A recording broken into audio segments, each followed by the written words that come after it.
Halo semuanya, selamat datang di Tonight Inspiring Podcast sama aku dan ada Dr. Rudy juga tentunya. Jadi hari ini kita akan ngebahas tentang bukan fase ya dok ya, lebih ke self-acceptance itu apa gitu. Ini mungkin langsung aja aku nanya ke dokter. Dok, apa sih sebenarnya self-acceptance itu? Pertama kita tahu ya, self itu kan diri. Jadi kita menerima diri kita. Nah, saya mesti nanya dulu, terima apa? Ya, diri kita dalam keadaan yang seperti ini. Contohnya, Menerima diri sendiri. Kalau saya sendiri orang yang suka ngebandingin diri ya, karena kan sekarang sosial media tuh udah tiap hari makanan tiap hari diri. iya, di Instagram boleh. Tuh kayak misalkan kok di Snapgram nih orang-orang udah pada nikah, orang-orang udah pada punya uang banyak, tapi kok aku kayak gini-gini aja gitu. Jadi kayak tapi tetap berusaha untuk bekerja gitu. Ya itu berarti sudah menerima dong. Sudah menerima berarti gitu ya, Dok. Sudah karena tapi contoh lagi. Tetap masih ngebandingin diri, Dok. Ya. Itu wajar dong. Kalau kita kan ya? Butuh pembanding. Setiap orang kan pasti membandingkan diri kita dengan sekelilingnya, sesuai nggak gitu. Berarti membandingkan diri dengan orang lain tuh sebenarnya nggak salah juga? Nggak ada salahnya. Contoh nih, saya kan pakai kacamata nih. Berarti saya kan mengalami kelainan di mata. Benar. Saya harus menerima keadaan ini dengan cara saya pakai kacamata. Saya sudah bisa menerima dong bahwa saya memang ada kelainan di mata. Iya.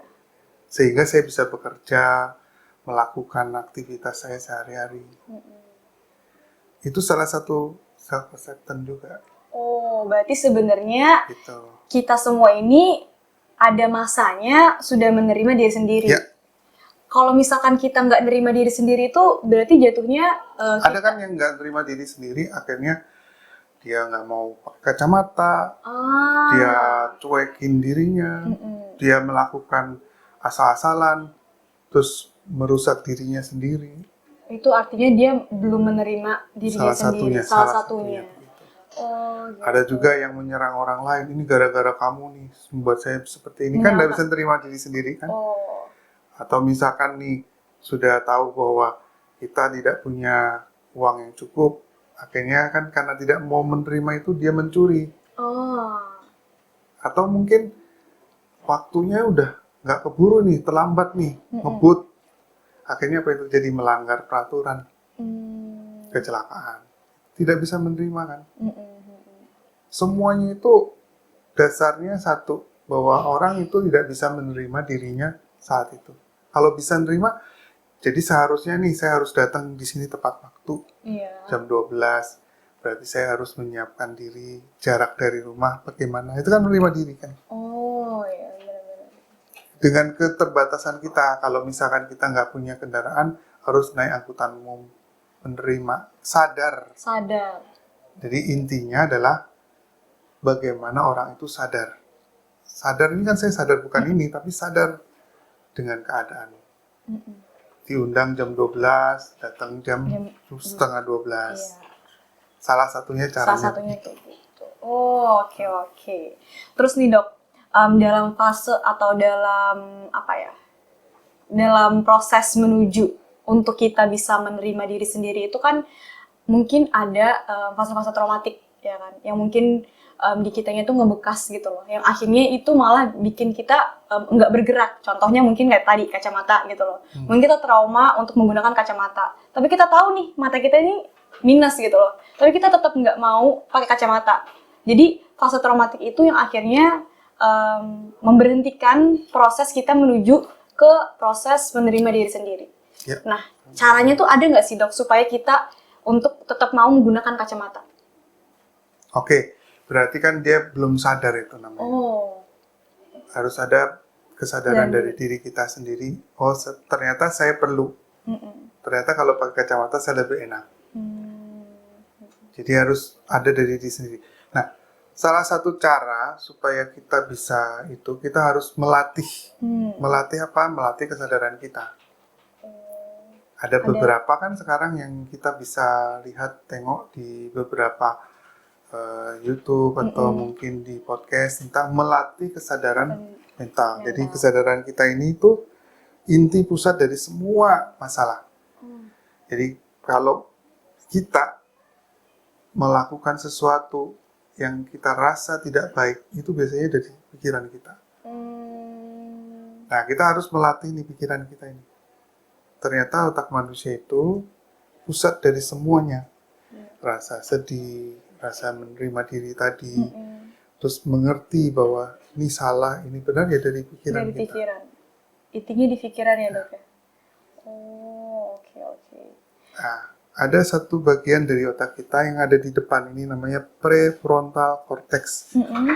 Di dalam sini itu menguasai seluruh apa yang kita pikirkan. Jadi kehendak kita untuk kita mandi, datang tepat waktu, semuanya ada di sini.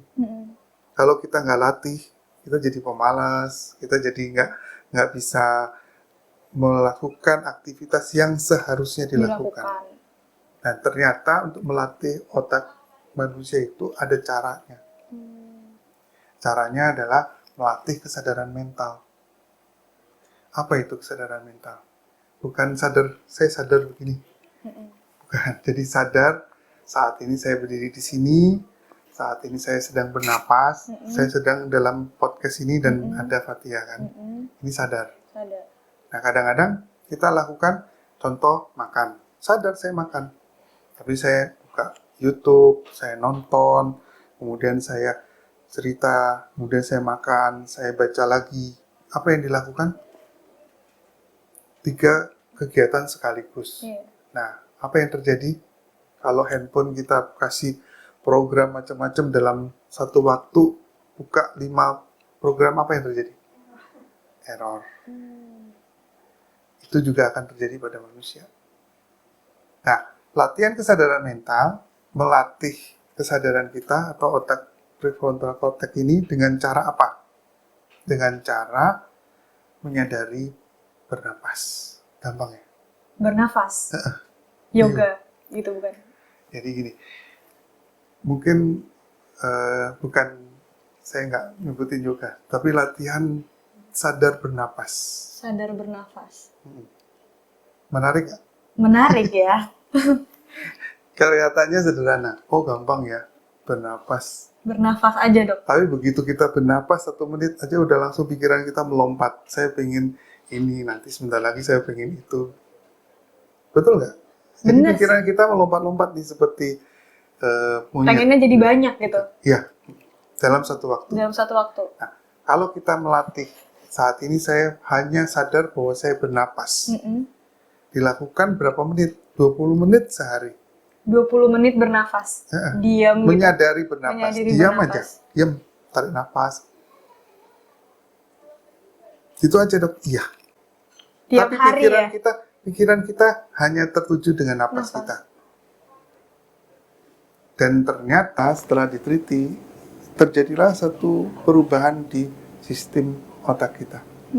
Jadi kita bisa mengendalikan emosi kita bisa berpikir. Hanya melatih 20 menit sehari. 20 menit sehari untuk diam dan bernafas ya teman-teman. Melatih napas. Katanya sederhana. Oke.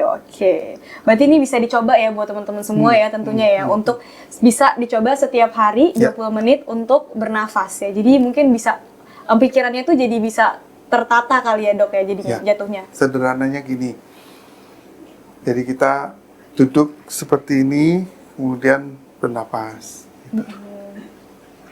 Oke, kalau gitu. Mungkin kita langsung ke pertanyaan selanjutnya aja kali ini dokter ya.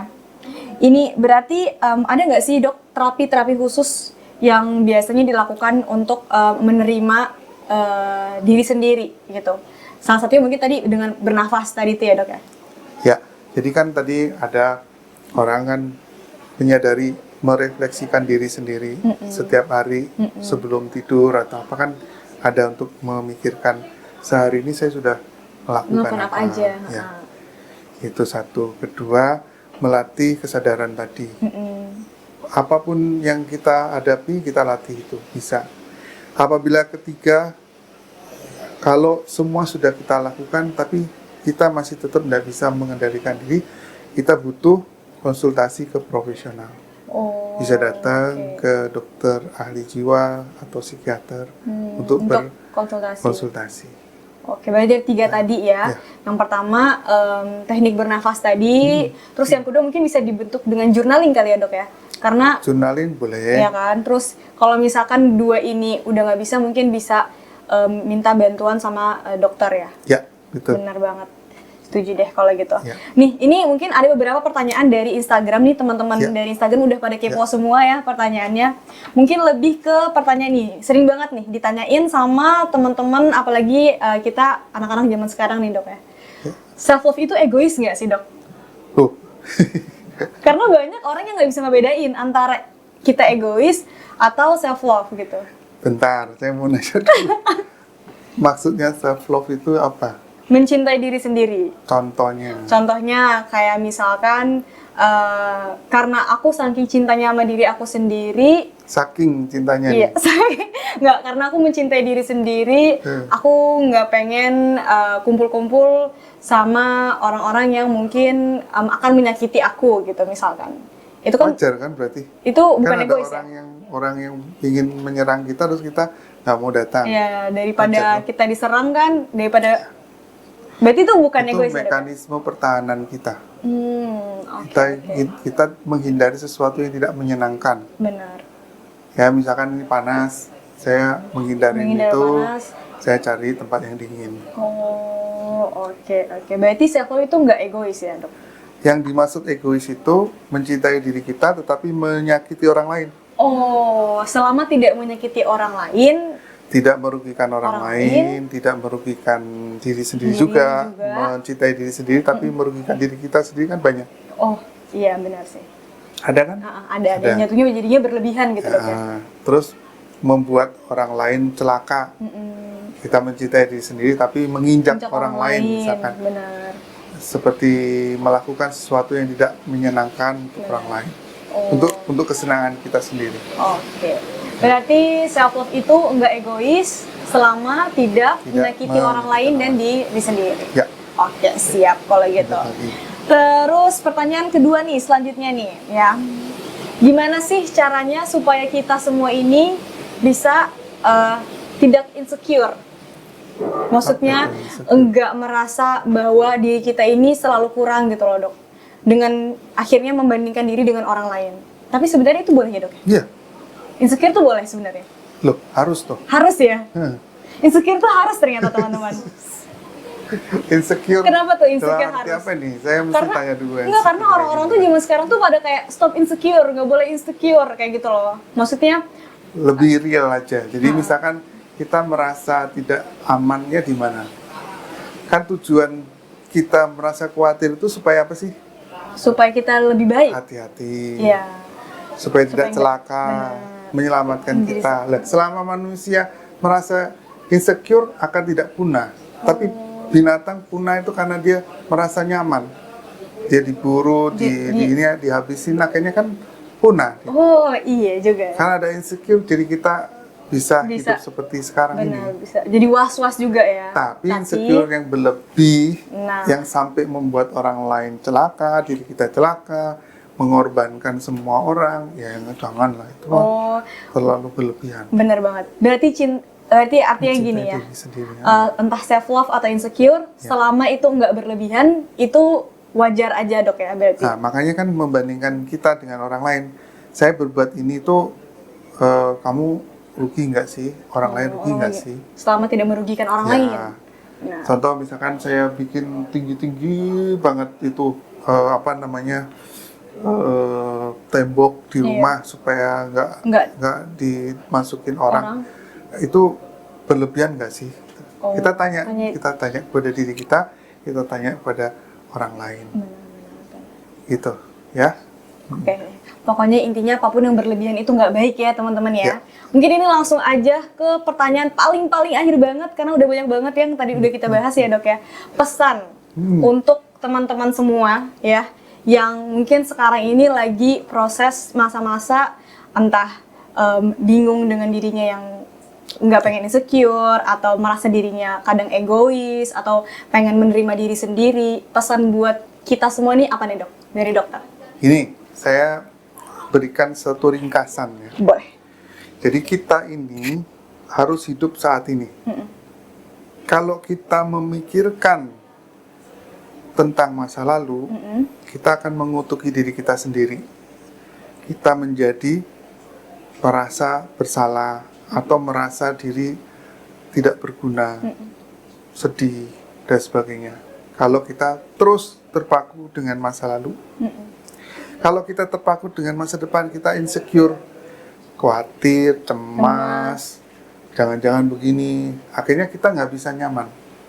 Nah, kalau kita sekarang hidup saat ini, kita fokus saat ini, latihan kesadaran tadi, latihan bahwa saat ini kita hidup, ya kita lakukan yang kita mau Yang ada di sekarang depan ini. kita ini sekarang. Kalau kita haus, kita minum. Kalau kita lapar, kita makan.